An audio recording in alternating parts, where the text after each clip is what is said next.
Yeah, let's get started. Now the recording has started. So welcome everybody at the Aerial Robotics Community Working Group for February 28th. It's going to be a good old discussion meeting like we used to have only a few months ago until it kind of changed to like a new format. Usually we have a presentation meeting around this time, but we didn't really have a topic lined up and somebody had a proposal to discuss, right? So we're going to have a nice discussion this time. So to a little bit of the agenda, I'm just going to start with some announcements to share with you all. Then some background information about ROS enhancement proposals. Probably can be enhanced by others as well in this meeting. Also kind of a summary of last meeting because we had a similar discussion meeting in August. So just a bit of a summary on that. And then a proposal for improvement of the REP 147 by Ryan, and maybe some further discussion on some topics that we can see if we have time for at the end of this meeting. All right.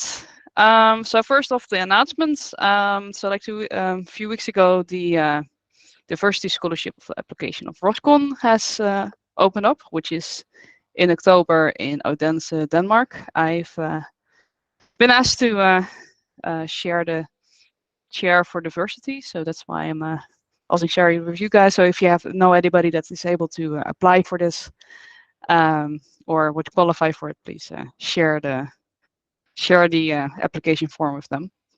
Also, I'm happy to say that like the indoor navigation subcommittee has kicked off. My young is going to help out with facilitating. I don't know if you remember, but I've sent a let's say participation form for the aerial robotics to kind of like see what the interests are and where we can kind of like start subtopics or subcommittees where to kind of start making some specific development goals. So there's now one for indoor navigation. Mayank has started a discourse thread on it. So if anybody has any experience in that, please respond to that discourse thread. Yeah, and is there anybody else that would like to share anything at this moment, like for instance, like a meetup or some other announcements? Now's the time. So there is a ROSCON France, if anyone is interested in visiting France. Oh yeah, that's also a good one. So Yeah. like, what time is at what date is it? Just a second, I will share the website.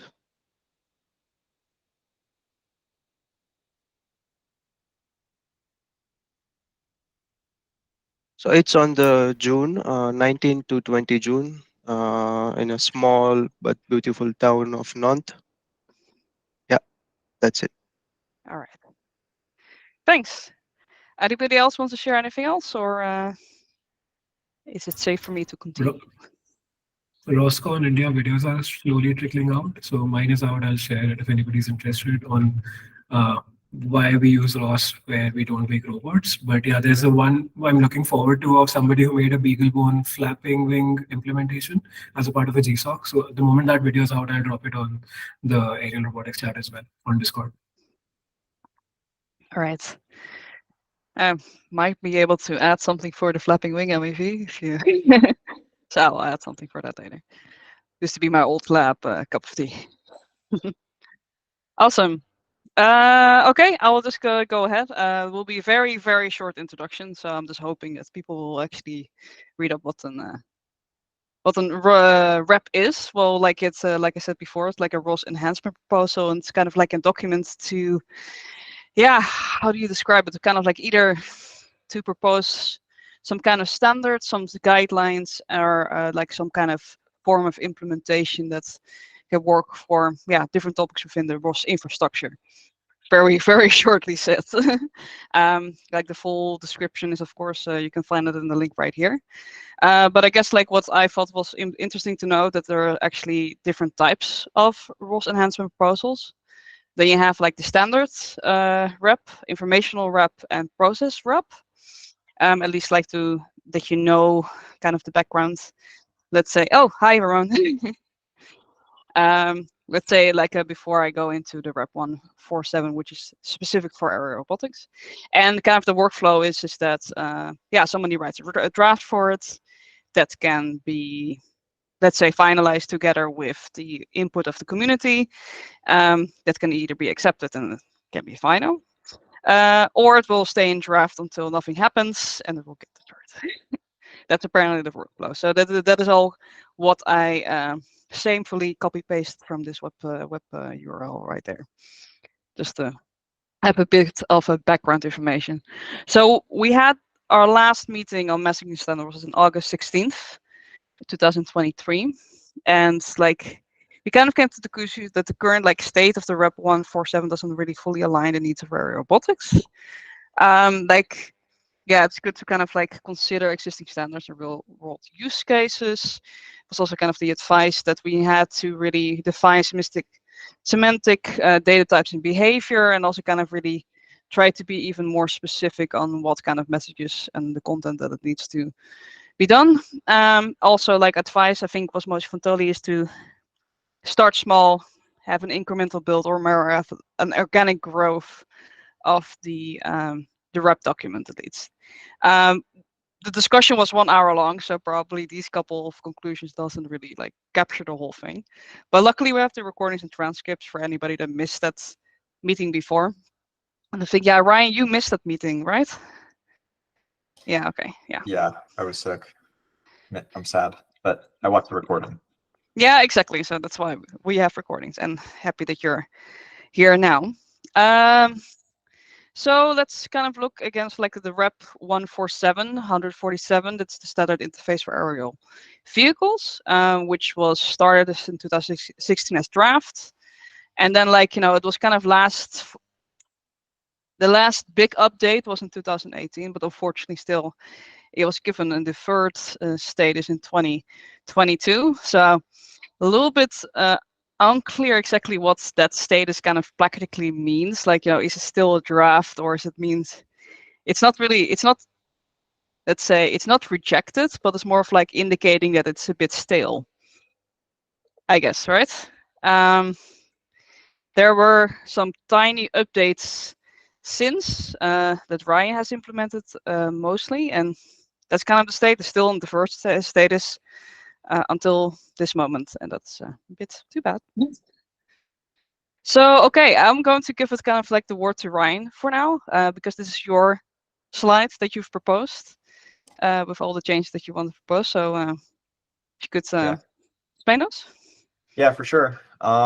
So basically, over the past bunch of months, I've tried using Rep 147 as is and implementing it on Autopilot. We got a bunch of stuff merged, but a couple of the things just don't make sense that we did. So I wanted to bring those up as potential, you know, what we can do to improve Rep 147 if that's the direction to go. So the first one was the sensor data messages. There's that sensor messages IMU. So there's a field in the IMU to report a quaternion orientation, and it doesn't really say which frame ID you could put that in, but you can do it in NED because it's aerial. There's a way to do that, but the thing is that IMUs don't actually report orientation. That's more of in Autopilot, it's called the AHRS system that does that. So it's a bit confusing to try to populate this for, say, a Pixhawk, or not a Pixhawk, it's, you know, a PX, what is it, VX6, I can't remember all the names, but one of the modern ones with 3 IMUs, that sensor messages IMU doesn't really make sense anymore. When you try populating that with the data, is the data that the IMUs actually give. So that's one thing, is that I got a pull request and all the Autopilot devs are like, why does the IMU have this information in it? IMU message from ROS have this information in it. And then if you try sending 3 different IMUs, then you end up with a lot of duplicated data for an AHRS system that's not actually an IMU. And then one of the biggest problems that I've ran into is the covariance arrays for some of the messages are mandatory, even though you can just set them. A lot of systems, especially embedded, don't want to pass on the covariances or don't have them available. Or say a SLAM system like Cartographer doesn't provide covariances for its odometry that it gives you. Google cartographer, by the way. So it's a little bit unclear on why ROS decided to mandate covariances if hardly anyone uses them. And what this does is basically explode the bandwidth that we use between a companion computer and the embedded flight controller. So in a perfect world, we could just change the message definitions to make the covariances optional, but that's a breaking change and there's nothing to do about Humble. And that's what both PX4 and ArduPilot are using for the ROS version right now, and that's going to be the same for a while. Especially with embedded companion computers, people are going to stay on Ubuntu 22 for a long time until NVIDIA can support a newer version. And they just released Ubuntu. Ubuntu 22 is not even officially supported, and now ROS is about to release Ubuntu 24 support. So people are going to be on Humble for a while, and I think we need to be conscious of the fact that a lot of companies are going to be on Humble too for a while because of this reason. So we need to find a way basically to not have mandatory covariances and messages for Humble. And I'm not sure how to do that because it's breaking ABI change. So I guess if anyone has feedback on those two, we could talk about those before we move on. Or I could just go through the list and then we could pick what we want to discuss. So you start. Sorry, I want to get a question. Yeah. Have we already discussed if the viability of the project and what are the goals behind reviving Rep 147? And what are we supposed to what is the common layer between the autopilot flight stacks here, and how can we help? I don't know that we've discussed this before we jump into specific details of Rep 1147, what we want to improve. I would like to discuss governance and I think a lot of other things first. I think I could cover that now. Yeah, if that's cool. Jay also had a question. If you want to dig into the specifics, or we could wait on that, Jay. I had exactly the same question. Yeah. So yeah, basically, why Rep 147? Well, so the goal of using Rep 147 for me was to try to find a way to integrate some of the common autopilots in a way that you can write autopilot agnostic ROS autonomy code. That's the goal. And Rep 147 is a means to an end because it's the closest thing to something standardized other than Mavlink. And so some of the key reasons for Rep 147 to me are the tooling integration. So Foxglove has support for an AppSat fix. So the ROS tools that ROS developers are commonly using already support a lot of the messages in Rep 147. And the alternative for this obviously is Mavlink. That's hugely popular, already supported by all the flight controllers. But the problem for Mavlink is that the ROS tooling for it isn't there. And it's probably, it's a big ask to get all the, if I submit a Foxglove ticket, right, to go ask to support the Mavlink position packet, they're not going to do that. There's very limited resources in tooling. RViz, the same thing. There's no core developers maintaining RViz necessarily. So by using Rep 147, it was really how do we integrate with all the existing ROS tooling, and it makes things harder on the autopilot because Rep 147 doesn't exist for PX4.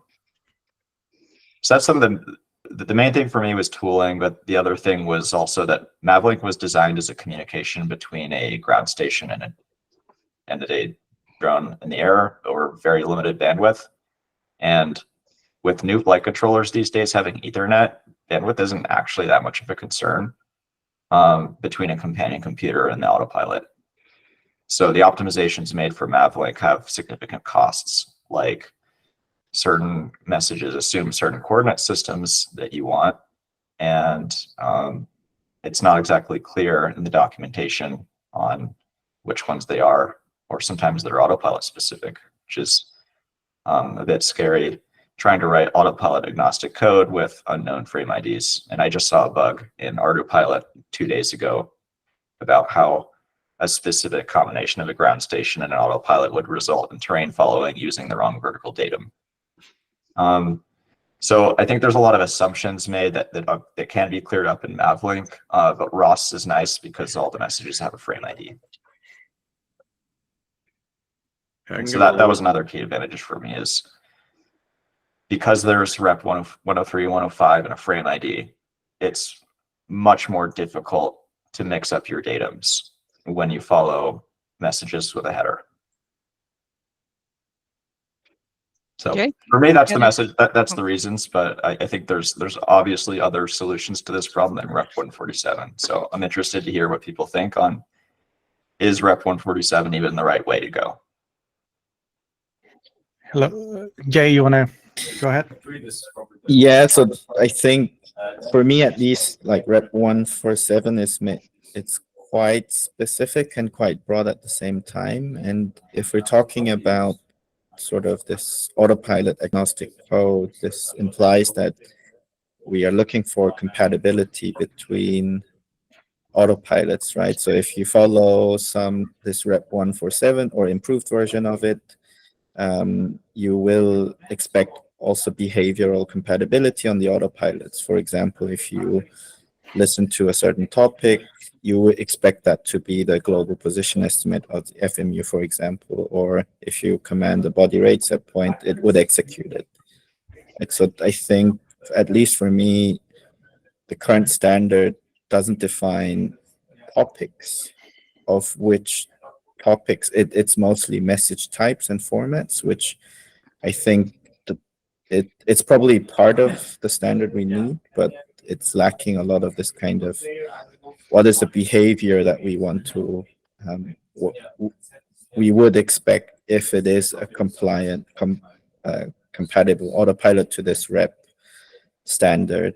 And the second, I think I am a bit missing, is that how do we sort of, if we try to make this a standard that's autopilot agnostic, what is sort of, what audience are we looking for, and how would we actually check if it's fully compatible, or like the coverage, or at least this message is supported to this? Do we leave it to each autopilot implementation, or do we, would the aerial work group be responsible for sort of keeping a list of compatible autopilots?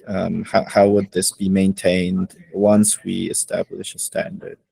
So I think these two things are quite unclear for me from the current rep.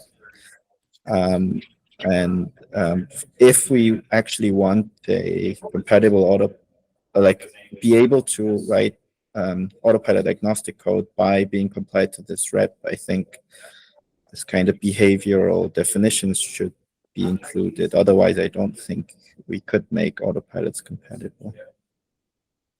Yeah, absolutely. Those are some great points. One of the things I've done, actually, and this was the first time I was able to actually write a whole behavior test, was once Autopilot had enough of the messages, I was able to send a global, I think it's a global position command, basically just a waypoint, a loiter. So like an arm command, a takeoff command, and a loiter waypoint. And then you could write a test and check the behavior that the drone eventually got to the loiter waypoint, and then check that its turn command was going in a left turn rather than a right turn, because we asked for a left turn. And so I built up this test in Colcon test. And so I think, one path to standardization is that the organization could maintain a test suite for certifying something according to Rep 147. And we distribute a series of tests that behaviorally, regardless of which simulator you have, you send these messages, and over some time you expect this behavior. And that assumes that you can implement enough of the standard to do things like that. Seems that Tully, you have your hands up. Go ahead. Yeah. So I think that I want to suggest that building up to a full standard would be awesome.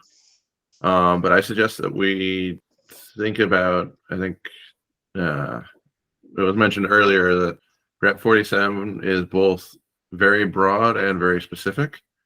And I think that if we try to take this to be fully broad and a full standard all up front, we're actually going to get bogged down and sort of basically never get there.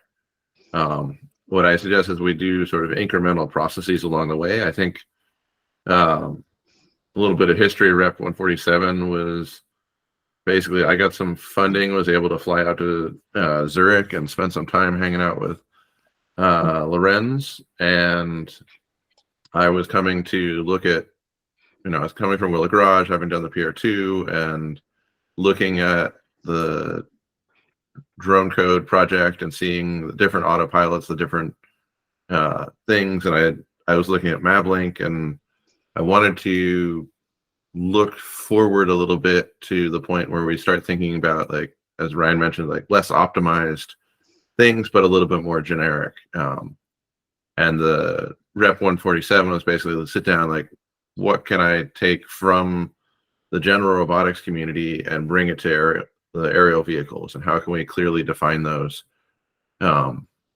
things? Because what I want to provide, what the vision for this was, that we say, okay, here's a bunch of standard messages. How can we make them be truly vehicle agnostic and not just autopilot agnostic, like vehicle agnostic? It doesn't, these things don't, there's no encoding in here of whether it's a quadcopter or a fixed wing. I mean, it doesn't even know that it's a, like, it could be like, these things could be generalized to work on the Astra B on the ISS, because we use the same messages as we use for ground vehicles, and some ground vehicles are like have multiple heights. They just, like, they're limited between 6 and 8 inches. And thinking about these in the abstraction and providing these standard data types between them allows us to make it, it's just an engineering effort to get data from A to B. So, like, Jay, you're mentioning, like, oh, we don't have the topics defined, but the first step is, as long as we have the same data types, it's like somebody has to set up a launch file that remaps the topic. Or even if it's, you're not using the same transport layer, like, you just have to write a little glue layer that says, like, A equals A, B equals B, C equals C between system A and system B. And it's easy to put things together. So I would encourage us not to try and scope creep this up, and instead take little steps along the way. And I think one of the challenges, like, Rep 147 became very broad, and I would actually encourage us to, like, potentially just take the pieces that we agree on and solidify those, and then leave the ones that we can't agree on out, and do that in another iteration. Because the value of having, like, the battery message or something, if we can all agree on that, just having that would be valuable. And stepping forward from there in the ways that, like, okay, we agree on this, let's ratify that and move forward. The other thing I want to go back to was some of the topics earlier, especially, like, the optimization ones. I think that if we don't make this a standard, it's fine if you have an application where you can't afford to send the full covariance matrix. You can do something a little bit different, and then you can just document, like, okay, I'm doing all the standards here, but this one, I need an optimized one. I'm going to, like, use an optimized one, and maybe at some later point in time, I will take the optimized one and re-expose it as the standard one on the companion computer. So I'll just, like, upsample it, and in, like, you can do things like, oh, maybe the covariance doesn't change at all on your system, so you can just publish the raw data, and then have some node at some point later in the pipeline that will take the low level one that you've implemented that's specific to your system and upsample it to the generic one. And that's something that we don't necessarily have to don't think of this as saying that these are constraining you, preventing you from using other data types. I think that's the big sort of power of thinking about using things more in ROS, where like these are standard interfaces that you use for compatibility, but it doesn't prevent you from using other ones. All right. Yeah, I guess like as I understood for Fernando, indeed, that the current rep was it's an informational one instead of a standard sort of process one, which means is that it's not as fixed, or like it's not meant that everybody should follow that exactly. That is like, you know, it's more of like, you know, a general guideline, and it even, at least in the explanation on the first page of the rep, it kind of explains like, you know, not everybody in the community should agree, but there should be at least something that most maybe can agree on. There were some people that had their hands up. Mayank, you were first. Hey, yeah. I just had a question. I don't know if this is already factored into how the Rep 147 is written down, but as a strategy in terms of scoping out what we implement, would it make sense to first target the most common Mapling messages or like Mapling-based functionalities, considering it, as far as I know, it is the de facto standard between, let's say, at least PX for Autopilot and Autopilot, and then go from there, so that we, like, if you're doing a completeness check for the most common use cases, would it make sense to take like the subset of Mapling messages which are there and make sure that Rep 147 encapsulates those use cases in some fashion? Maybe not those exact message types, but whatever messages we offer, those are included. Or is that something which is already on the document? I'm not that familiar with the Rep as it stands today. It does it from a message perspective, but it doesn't do it from a behaviors perspective. And I think that's the part that's missing. It's like, I think it'd be really helpful from the sounds of it to add a behavior section to say, hey, I want to go launch a plane, fly to a waypoint, and orbit it in this direction. What are the messages I need to set to do that? And which fields do I need to set to NAN or whatever? And write that as, here are the list of messages, we can agree on that. And then the next thing would be to write a test to check the behavior. And then we can start to automate the compliance checking, but doing it from a behavior perspective and start from some really basic use cases like waypoint control might be a way to approach this, and just to make sure that maybe it's not Rep 147, maybe it's something else, but at least we can have some use cases documented that are pretty much everyone needs to do to fly any sort of autonomy. Or at least aiming for. Yeah. Yeah. Ramon, you had your hands up. Yep. Hey, so two things. I think Mapling has been a tremendous learning experience for everyone involved. First of all, I think that if we wanted to optimize for ROS developers to interface with autopilots, I think we really need to look into Mapling and start from Mapling and not from Rep 147. And take out that doesn't work and see if we can fix that. But on the other hand, the governance for Mapling hasn't been great, but it's useful and it's still going.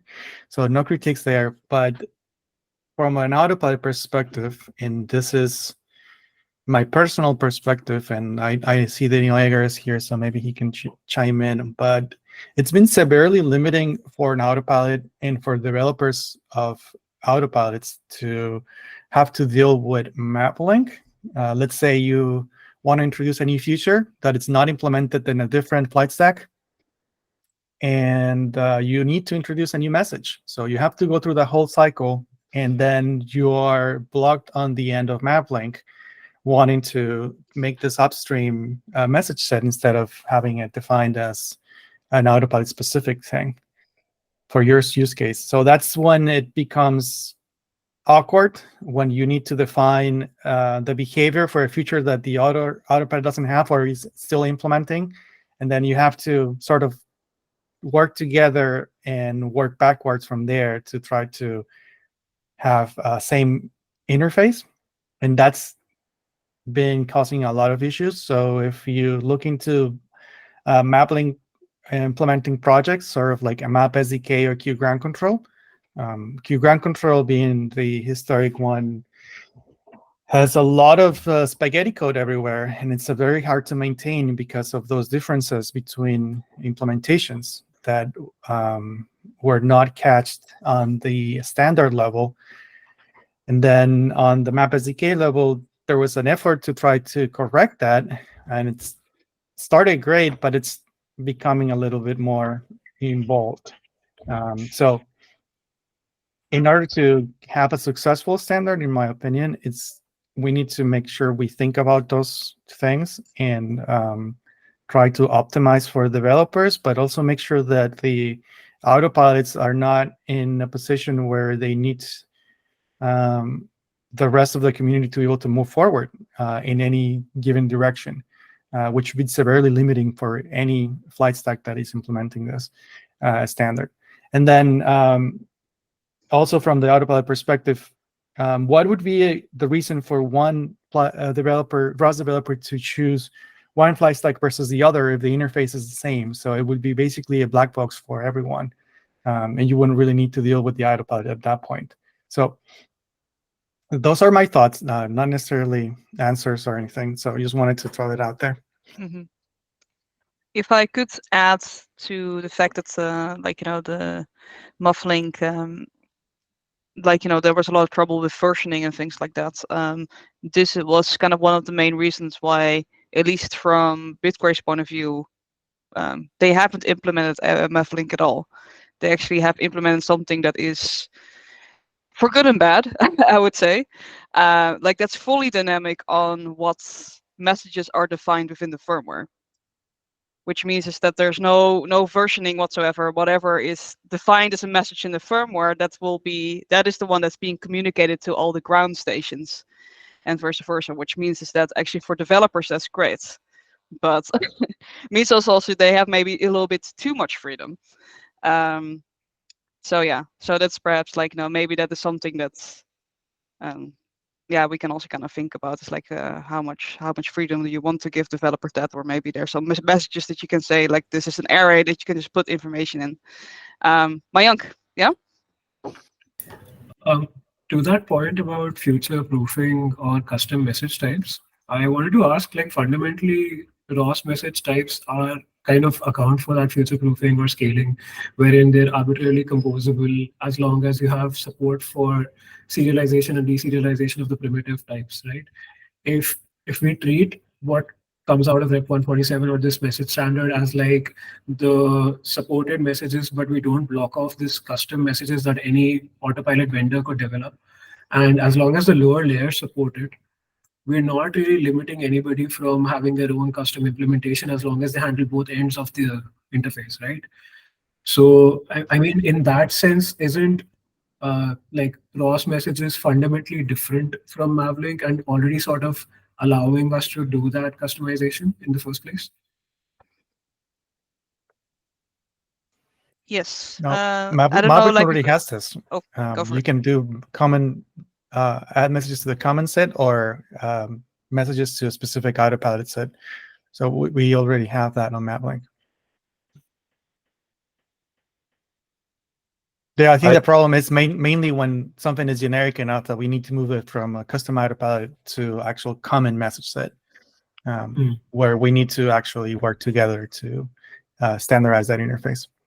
Yeah, like the custom mode stuff, I think is a really great example. Like, that's obviously the right way to do things. Using guided mode for doing all sorts of different stuff is just really hard and hard to pilot. And I've been struggling with the dev team on actually implementing different behaviors with a single mode. And I think PX4 proposed this really awesome way of handling this. And it's just a ton of work to implement on autopilot, so it just doesn't exist yet. But I think it's the right way. And I think that's a really good example of, hey, we found the right way to do things. It's just harder in one flight stack than the other, so they can't support it yet.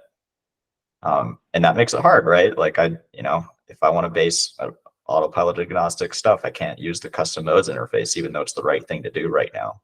So as a developer, that puts me in a tough position to try to choose one or the other. So I wanted to actually bring up something interesting that hasn't really been talked about, is ABI compatibility. So there's really from what I've seen, there's 3 options right now. One is Rep 147, which is ABI compatible within a ROS release, and you can break ABI once a year if you really need to. So there's ability to change message definitions if something is obviously wrong. And on the other hand, in Mavlink, from what I can tell, there's no way to break ABI in message definitions ever, even if it was a mistake. And sometimes those mistakes have to break ABI to fix them. And it doesn't seem like Mavlink has a process to break ABI ever. So those mistakes get propagated for eternity until like Mavlink 2 came out. But from what I understand, that didn't actually change the message definitions. So I think ROS has a unique advantage in that sense that there already is an ABI breaking process. And I'm not saying that it's a good thing to break ABI. It's really annoying when it does change, but oftentimes there are really good reasons to do that. And then the other flip side of this is your messages, which are an implementation detail for PX4, and those can change whenever PX4 wants.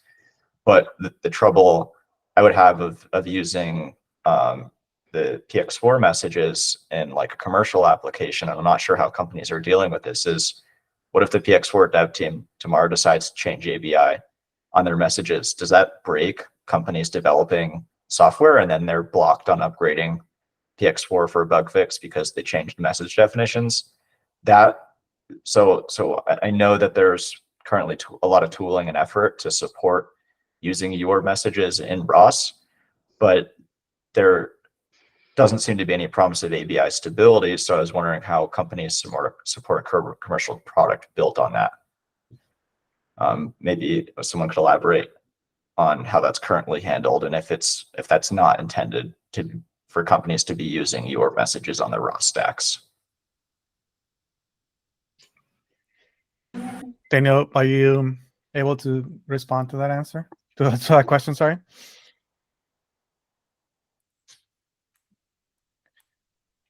From my opinion, I don't think UORP is a long-term solution. But Daniel says you build and deploy it atomically. Yeah, I think in terms of that would also be my suggestion. Like, you want to be able to sync to whatever the PX4 dev team is, but if it's in your build and it's something that you're going to be relying on, you should have a fork or a clone that you're making sure to keep in sync, so that like if your timeline and the other developers' timelines are different, you should have your snapshot and make sure to build it yourself.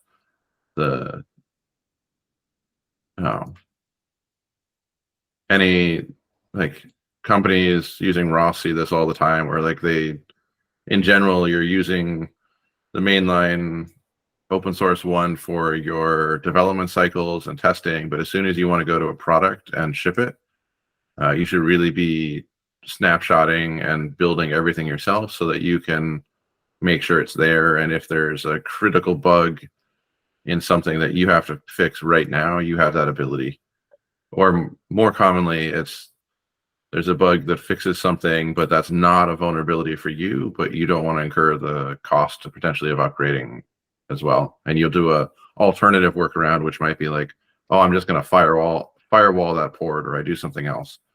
But if you're building a product yourself, you want to be able to control that pipeline and monitor changes that come in and pick them. In general, you want to keep up, but you want to know that you have the ability to choose not to and do an alternative solution.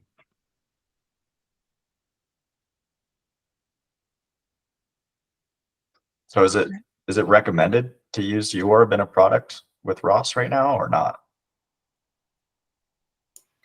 Yes, it's recommended. And in Okay. fact, a lot of companies are doing that right now. Jay had a question. Comment. No, so maybe may I propose maybe that we should not treat this as either a standard or like a full-blown API, but try to have a very simple minimum application that we think is useful. Maybe it can be even just one message that we can try to find useful, specific to aerial robots, and then try to establish this and then we can try to think about the next steps after we do this, because I think anyway most stuff can be dealt with standard ROS messages in general if we don't think about compatibility. And maybe there is something that's missing for the aerial robots, for example, like vehicle status. And then maybe we can have a common message definition that reports like basic vehicle status that we actually need for like maybe with when we talk to different autopilots, that it already maybe report something like maybe the arm status or like the autopilot ID maybe, or like what autopilot it's running, for example. And then we can try to establish this as like a very minimum thing that solves something in the aerial robotics domain. And then we can try to think about the next steps after try to do this. Yeah, I would go as far as say that maybe look at the MapLink common message set and see if there's anything that we can bring over from there. Do you think like a good example would be like, hey, I really want Foxglove to show my vehicle on the map. So can we establish navsat fix as the right way to do this? Or if we have issues with it, work with Foxglove and Arviz to get a different message supported? Like, is that what you were thinking? And do it one message at a time with some certain tools and behaviors that I want to see where my vehicle is on the map. Oh, but by the way, Foxglove doesn't show the orientation, so you don't know which way it's facing in the map panel. Maybe, yeah. But I was more talking about not trying to do like this kind of all or nothing, but try to solve like one very small problem that like a real problem we have in aerial robotics, and then think about like, I guess the grand dream is like I can just write an obstacle avoidance framework and it works for every flying robot in the world. But I think that's something that will take time. But we can try to make some very incremental baby steps first that solves a real problem with this rep, that makes it actually useful. And then I think more and more people will actually see value in this rep that encourages people to adopt it more and more. Yeah. Right. I mean, that's perhaps then, sorry to interrupt, but perhaps that's the, let's say then we have to even take even a step back, and it's like, not even to looking at the rep, but just kind of determining what is the main issue that we're trying to solve here, like, and perhaps start some kind of discussion on discourse to kind of like figure that one out, because yeah, a lot of people have a lot of opinions on that, of course. I hope. Yeah. But Tilly, you were saying? Yeah, I was gonna say, I think that taking the small incremental steps is going to be much more productive if we can get the little things out of the way that are easy and can make them happen. That's great. Like say navsat fix, that's moderately mature in ROS, and it does the things that you want to do, and it meets the use case of being able to draw it in RViz or Foxglove. If we can just say like, okay, that's there. And I think what I want to point out is that the reason that Rep 147 is in deferred is because to standardize messages in ROS, what we really want to have is one full implementation, and preferably two, so that like we can actually be like, okay, yeah, navsat fix works for both PX4 and RDPilot. We expect that, there's nothing in there that's like specifically like if PX4 or if RDPilot, which will block a third party one coming in. Like we try not to embed those and just say like, okay, this is standard. We put that into sensor messages or common messages somewhere. And we say like, okay, we've got two reference implementations. It's fine. We believe this will be solid and won't need to change down the line. A lot of Rep 147 was basically me sitting down and being like, if I go back to the underlying physics, what do I want to represent? Which is sort of it's coming from a very different direction than I think a lot of what MavLink was, which is like, I need to set this setting on this motor. And like it's sort of the different approach. but a lot of the reason it's ended up in deferred is because I looked out. I tried to take everything that was potentially representable and abstracted away, and I didn't have the I'm not day to day using drones. I don't have time to push on this hard and actually do an implementation. And what I'd like to see is basically find the things that are valuable, implement them. Like Ryan, whatever you see is valuable, you try it out. Like, okay, say NavSat fixed, get somebody else to try out it on their system. And once you get a couple of you to agree, like, hey, NavSat 6 is working fine for this use case, let's just ratify that. And then we'll go forward to maybe the battery state, or maybe what's the next one, and basically get one full implementation or two, and then because we really want to avoid the design by committee process where I sit in a room, I come up with this very great abstract standard, and then Ryan comes back and he's like, yeah, you added covariances here, and that overflows my microcontroller buffer where I'm actually running this, and I can't use it. And that's the challenge. Like the spec is very, very generic, and sometimes like we need to make sure it's practical too. So yeah, perhaps maybe we should try to aim it to be closer to the standards, but cutting away a lot of the the very let's say the ones that are now very detailed in there. That's perhaps like kind of like stopping the progress of actually us implementing it because it's too specific for it. So it's we have about 10 minutes left, and we actually haven't really talked about Ryan's proposal of what to improve. But perhaps that's, I don't know, like, apparently we also need to really talk about, like, what is going to be the purpose of REP and what needs to be in there in the first place. So so Ryan, do you still want to kind of like pick out one of these topics, or shall we perhaps maybe use these last 10 minutes to maybe have a bit more of like practical talk about like the practical to actually take this to the next level, to actually get something done here? I think I'm happy to follow up and discourse on those specific items. I really appreciate the people that we have right now, or we have a lot of good subject matter experts. And I think it might be more useful when we're together to talk about bigger plans. So I guess whatever Ramon had to say might probably be important. Thanks, Ryan. Yeah. Well, basically, I just wanted to see if we could agree at least on what would be the goal of doing this. And in my opinion, what would be really valuable is to, at least from the PX4 perspective, optimize for ROS developers wanting to talk to flight stacks and see if there's anything that we could do to help them and to help ROS package developers to be able to integrate with flight stacks easily.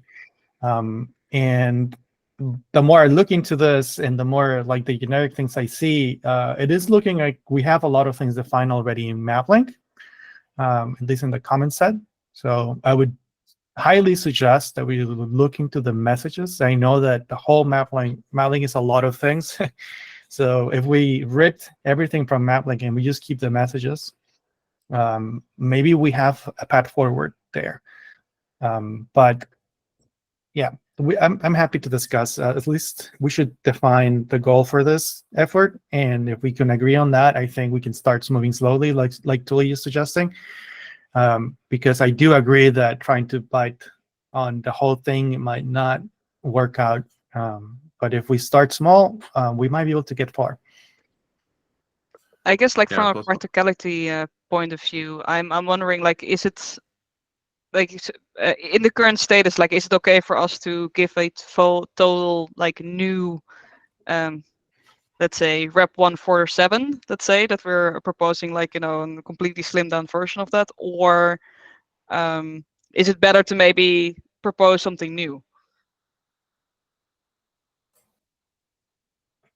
I would suggest that you you know, if we can agree on like 1 or 2 messages in rep 147, go ahead, delete the rest of them and make that rep 147 and say, okay, we've got 2 implementations. We've confirmed these work. Go ahead. And then we make rep 140X. And say, okay, like we deleted all these things over here. We want to come back. We think we can optimize this one. I mean, we could write a new one. It doesn't, the number doesn't really matter. We could move rep 147 to withdrawn and make a new one. But So what if we start? Oh, sorry.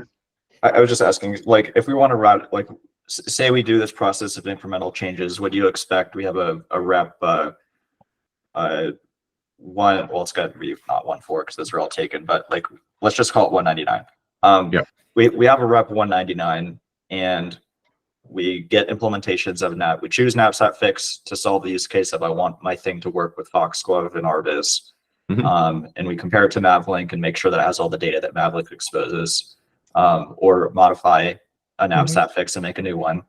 Then we get that message approved, agree that at least 2 flight stacks are going to go implement this. A couple, a month later, we come back and say, hey, at least 2 flight stacks support this message. Here it is. Do we make an amendment to the rep, get all the stakeholders to approve the PR, and then merge that one change and then just keep it in deferred until we have, enough of the messages added? Would that be the process? so I'd actually, roughly that. I mean, like the nice thing, informational reps can be evolved more in the, like we can revolve them in place if we get the right buy-in from people. I think that in this case though, but we can make it active with just 1 or 2. It's like, okay, here we are, and then there's a pull request that'll extend it. If we're going to go into something like completely different or new messages, we can make new ones. Like, you can make a parallel, like numbers are approximately free. So it's mostly about like, is it more helpful for somebody if we put them in the same document? Like if it makes sense for them to be side by side in the same document that's informational, we should add it there. If it's going to be something that we want to like sort of set in stone and move forward, because a lot of this is like standardizing messages doesn't have to go through the reps. Like if we just have we sort of push it through this more public process for the standard messages to slow it down and make sure that we don't break things because of the as you say, like if we push it into Humble, it's in Humble and it's going to stay there basically, and we don't want to in the core packages. The other approach is to actually iterate quickly in a little like temporary package, test it, build it, run it, test your implementation against that, and then once that's validated, move it into the core. Because a lot of the gating and the slowness of the deployment is from the reviews and deployment side, not from the rep. So you're saying like attempting to revise knapsack fix would be very difficult, but if we each just had a rep 199/knapsack fix temporarily that we could use in Humble and break ABI when we want, that might be and then you have like a migration path which says like in Iron it'll go to this, and like we recommend all people deploy this one sed script that'll be like change X to like capital X or something, or at least have some sort of migration path. But yeah, I think like a rep specific package might make sense where it's like this will land in rolling after Iron or after Jazzy's forked, and everyone after that has to do the migration, but as of Jazzy it's static. Yeah, I mean, I'm fine with that. I still do want to support Humble. I'd be curious from Ramon's perspective. You probably work with a lot of different people using ROS. Maybe you have some idea, but from the developer survey, the most used ROS distribution right now in ROS 2 is Humble by a wide margin. And I'm not sure when that's going to change. But maybe you know what people are using. I know that PX4 is based on Humble, so does it even work on Iron or rolling? Autopilot doesn't. I don't know. we don't have enough. We don't have enough developers to maintain that. But yeah, We are at this point operating our Ubuntu dependency as we update ROS support. So right now we're supporting whatever Humble supports. But yeah, so we're trying to push people towards the latest Ubuntu always. It's just hard to keep up. definitely. Just the tooling, the CI, and all that you have to keep updating. I mean, it's not that hard. It's just you need someone to be on top of that. What do we- So I was we're just curious. hitting. Oh yeah, Just one more go. question. Yeah. Are we like? Can we do like thumbs up, thumbs down on making a compliance test suite that allows you to certify an autopilot against the standard? Do we find value in that? I mean, if we are going to be doing this, I would say yes, so that ROS package developers can attest that their interface works. They need to have the test suite to be able to develop.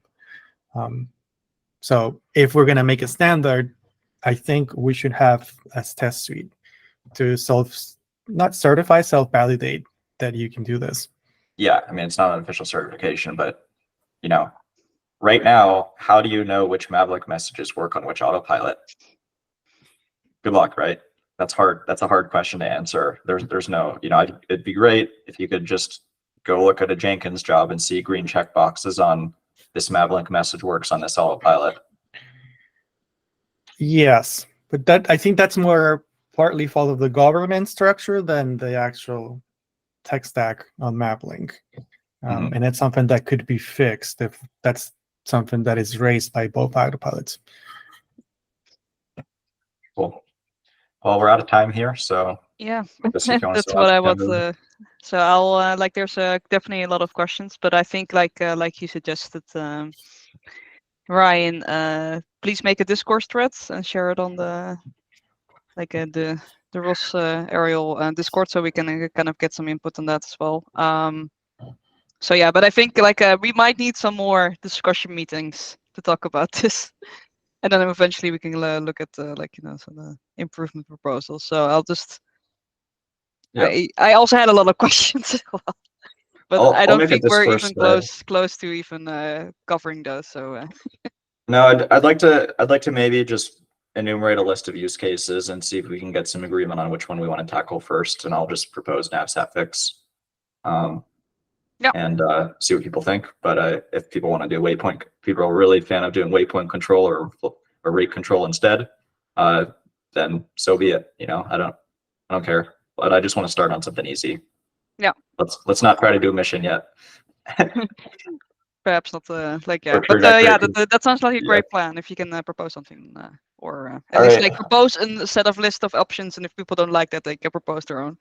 So Yeah, see and how it works. how do we involve I mean, the Mavlink developers and the governance model obviously have a huge amount of experience doing this. Is there a way we could involve them for doing this message definition and use cases to make sure that if there's anything that they learned from the Mavlink messages that really needed to be fixed, that we make sure we address that?